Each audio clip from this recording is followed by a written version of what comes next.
Kusanapi. Saya dari SMK Negeri 7 Pandeglang. Di sini saya akan menjelaskan bagaimana cara kerja dari sistem hybrid pada kendaraan yang mempunyai sistem kerja hybrid. Nah, di sini ya, ini ada beberapa bagian di sini yang memiliki tugas dan fungsi masing-masing. Ya, di sini ada MG1 atau motor generator 1. Kemudian di sini ada apa ya? Kalau di kita planetary ya, ada planetary gear, di dalamnya ada pinion ya. Kemudian di sini juga ada MG2 atau motor generator 2. Nah, cara kerjanya saat kondisi kendaraan itu belum hidup ya, atau mesin belum dihidupkan ya, maka pertama kali di start nanti ya MG1 ya, atau motor generator 1 ini akan diputar ya. Ini akan diputar, kemudian MG1 ini berputar, maka poros input juga dia akan ikut berputar, sehingga memungkinkan ini akan memutar poros engkol pada mesin dan memulai pergerakan atau langkah kerja daripada mesin ya. Kemudian mesin hidup ya. Setelah mesin hidup ya, nanti dari mesin itu akan disalurkan ke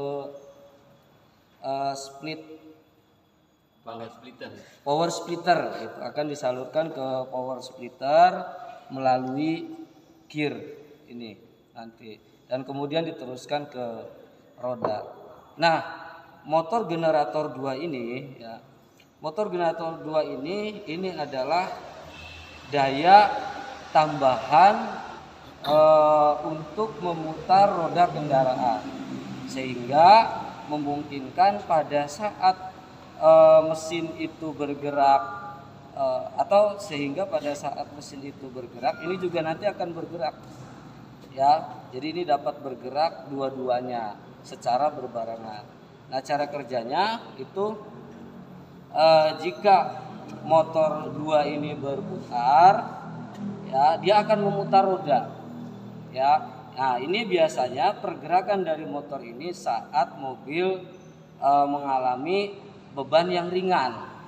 Misalnya pada saat mobil ini bergerak lambat, kemudian di jalan yang rata, nanti ini cukup digerakkan roda itu menggunakan MG2 atau motor generator 2. Nah, apabila si mesin itu atau si kendaraan itu mengalami beban yang tinggi atau kecepatan yang tinggi ya, nanti motor ini ya, MG2 ini dia akan terus berputar, namun MG1 ini dia juga nanti akan berputar seimbang dengan MG2.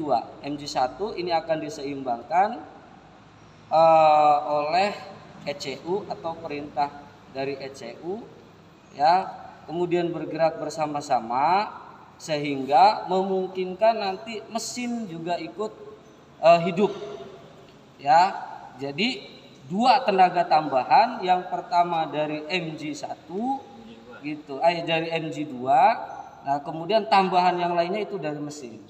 Sehingga pada saat kecepatan tinggi atau beban yang tinggi ya, ini akan memungkinkan kendaraan bergerak dengan lancar sesuai dengan keinginan kita gitu.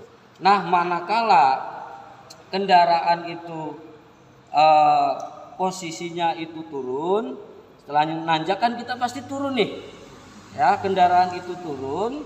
Nah, ini pasti ini akan tenaga ini sudah tidak dibutuhkan lagi. Yang dibutuhkan itu adalah engine brake gitu. Nah, ini justru malah akan terputar oleh roda. Itu ini akan terputar oleh roda ya.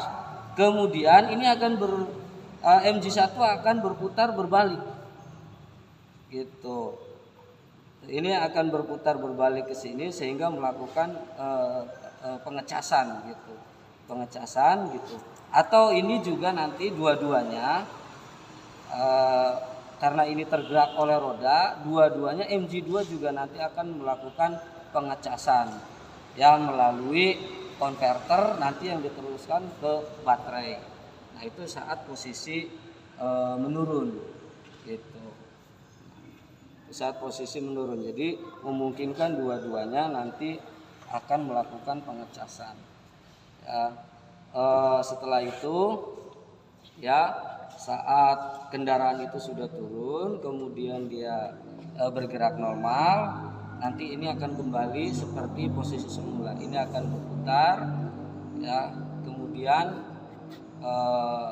mesin nanti akan mati lagi nanti diperintahkan oleh ECU.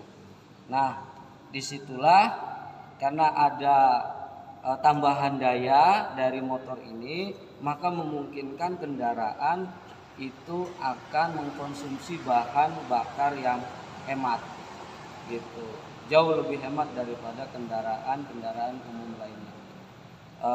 Mungkin itu saja dari saya, kurang lebihnya mohon maaf ya apabila ada kesalahan atau ada penjelasan yang kurang tepat.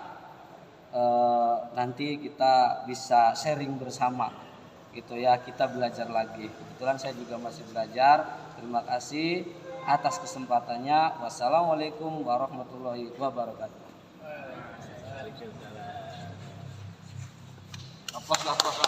Luar dia.